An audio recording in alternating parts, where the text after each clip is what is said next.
Rubina, senior nutritional wellness community. ఈ రోజు మనం డెంటల్ కేర్ ఎలా తీసుకోవాలి, క్యావిటీస్ నుంచి ఎలా కేర్ తీసుకోవాలి వీటి నుంచి డిస్కస్ చేద్దాం. అసలు క్యావిటీస్ ఎందుకు వస్తాయి, ఓకే, ఎలా స్టార్ట్ అవుతుంది, ఇవన్నీ డిస్కస్ చేద్దాం.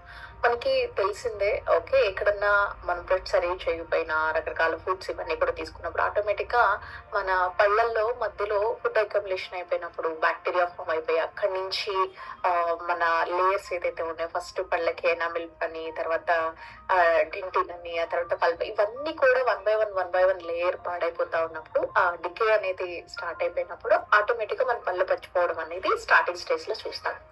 మోస్ట్ ఆఫ్ ది పీపుల్ అంత లైక్ చాలా మందికి మన పళ్ళు కనుక చిన్న పిల్లలతో కానీ పెద్దవాళ్ళతో చూసినప్పుడు మనకి లాస్ట్ 2 పళ్ళు, ఇటుపక్క లాస్ట్ 2 పళ్ళు ఇవన్నీ చూసినప్పుడు స్పాటింగ్ లాగా బ్రౌన్ షేడ్ లో, ఓకే, బ్లాక్ గా స్పాట్లు అయినట్లు ఇవన్నీ కూడా కనిపిస్తాయి.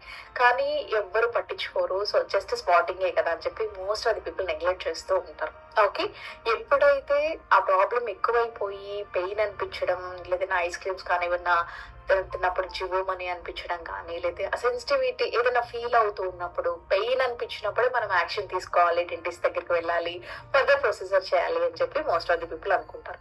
కానీ మనం స్టార్టింగ్ స్టేజ్ లోనే కనుక ఏదైతే ఆ బ్లాక్ స్పాట్స్ కనిపిస్తూ ఉన్నాయో, ఆ బ్రౌన్ స్పాట్స్ ఏదైతే కనిపిస్తున్నాయో అప్పుడే మనం కేర్ తీసుకున్నట్లయితే మనకి తర్వాత ప్రొసీజర్లు ఏమి ఉండవు.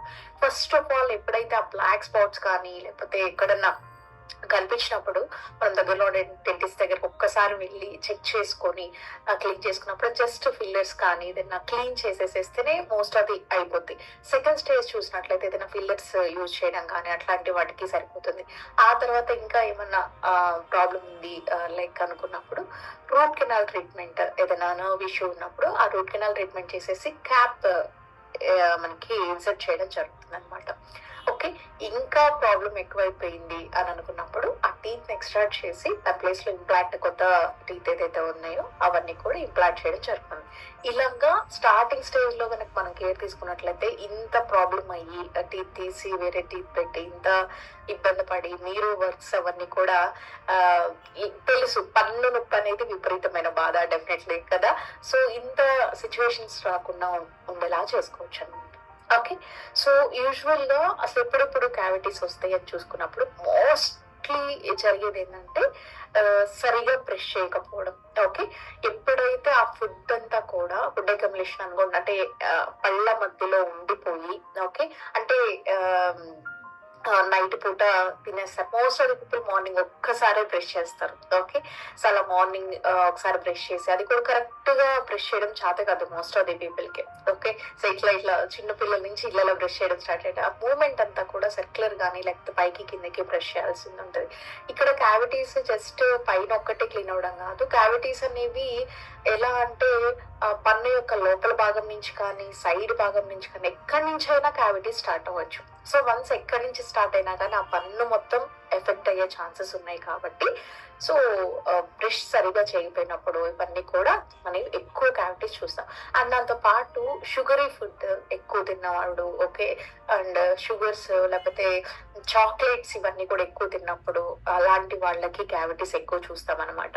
అండ్ మనకి నైట్ పూట ఫుడ్ తినేసేసి క్లీన్ చేసుకోకుండా ఉండడం. Okay, most of the people night చేయరు. ఓకే, సో నైట్ ఫుడ్ తినుకోకుండా మనకి అది క్లీన్ చేసుకోకుండా ఓరల్ హెల్త్ సరిగా లేకపోవడం, అట్లాంటి వాళ్ళకు కూడా క్యావిటీస్ ఎక్కువ చూస్తాం అనమాట.